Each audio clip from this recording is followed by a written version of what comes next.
The most epic party in history. The Field of the Cloth of Gold, June 7th to the 24th, 1520. From June 7th to the 24th of the year 1520, King Henry VIII of England and King Francis I of France took part in a diplomatic tournament known as the Field of the Cloth of Gold. The two monarchs were in their youth when they hosted this glorious event. They entertained each other and the over 12,000 attendees through fantastic banquets and grandiose spectacles. All was richly decorated in a spectacular display of wealth, most notably with wildly expensive cloths of gold.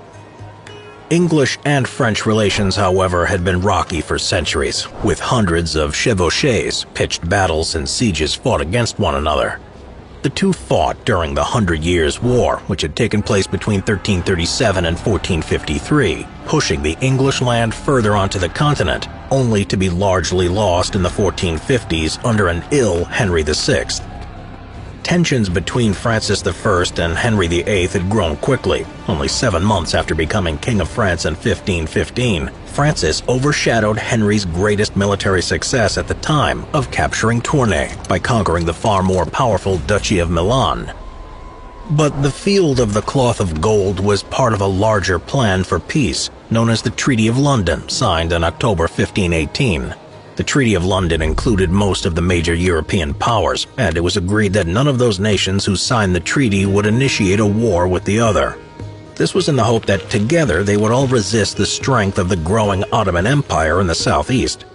As part of the Treaty of London's diplomacy, for instance, Henry's prize Tournai was returned to France. The key figure involved in this pact for supposed universal peace was Cardinal Wolsey, Henry VIII's chief minister.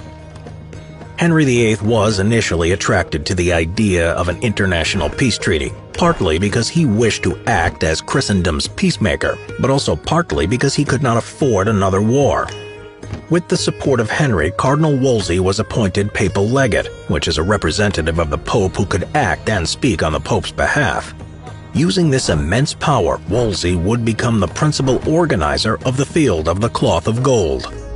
The ceremonious event took place in as much of a neutral location as was possible, right in the countryside between English Guiana and French Ardres. It was no ordinary tournament, for the area was transformed from a simple countryside to an ornate and bustling city in a little over 2 weeks. Large, extravagant tents were erected to house the 6,000 English and 6,000 French men, women, and children accompanying King Henry VIII and King Francis I.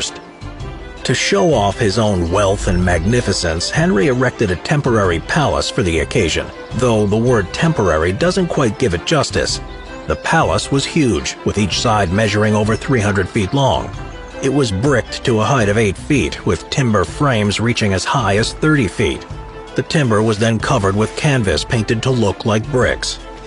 At the entrance, there were famously ornate gold fountains that perpetually produced red wine. There was a great desire to keep the wine flowing, as the English brought over 40,000 gallons of wine to the festivities, alongside 14,500 gallons of beer. This was the equivalent of 4 pints for every single guest for each day. The palace also had brick towers, and upon entering, attendees would have been struck by the palace's use of 5,000 feet of clear glass. So much glass, in fact, that the French called it the Crystal Palace.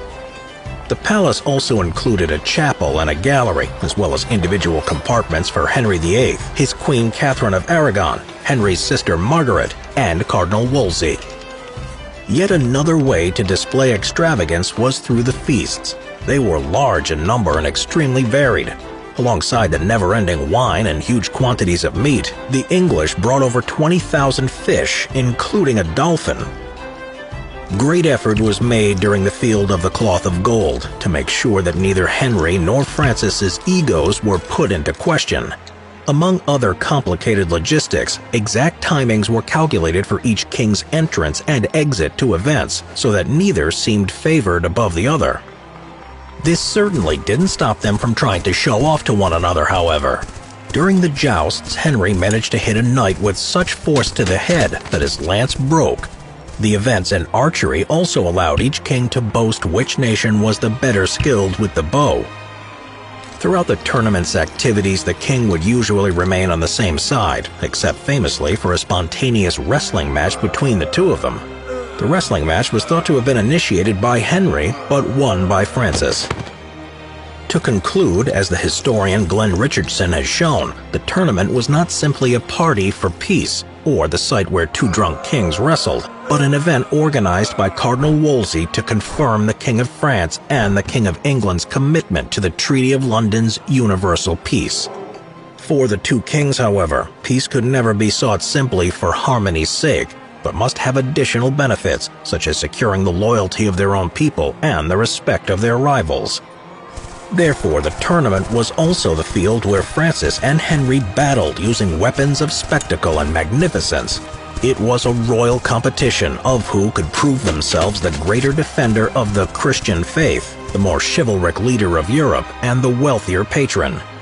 In the end, Henry would side with the Holy Roman Emperor Charles V against Francis when Francis invaded Italy the following year, and with that, the peace would be broken. The marvel the Field of Cloth of Gold evoked from contemporaries, however, as well as Henry and Francis's continued exchanges of letters and gifts into the 1520s and 30s, convey the grand mutual esteem and admiration that was created out of a memorable meeting in an everyday field of cloth of gold.